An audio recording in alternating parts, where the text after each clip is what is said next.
আলহামদুলিল্লাহ, এই যে আজকে আমার খাসিটা কুরবানি করা হয়ে গেছে। এই যে মাংস সব রেডি হয়ে গেছে। আমি এই যে রান্না করার জন্য মাংস ধুয়ে রেখে দিয়েছি। এগুলো এখন আমি এই মাংসগুলো আমি এখন রান্না করব।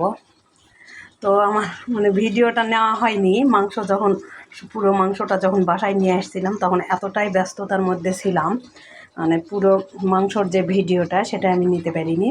এই জন্য এই যে রান্না করতে আমি যতটুকু নিয়েছি সেটারই আমি ভিডিওটা এখানে দিচ্ছি। এই যে সেই ভিডিওটাই আমি নিচ্ছি। যে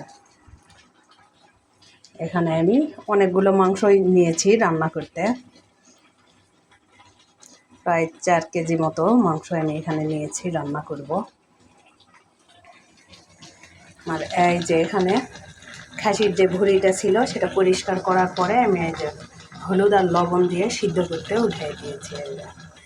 এই ভুঁড়িটা সিদ্ধ হয়ে গেলে এটা আমি উঠায় রেখে দেবো।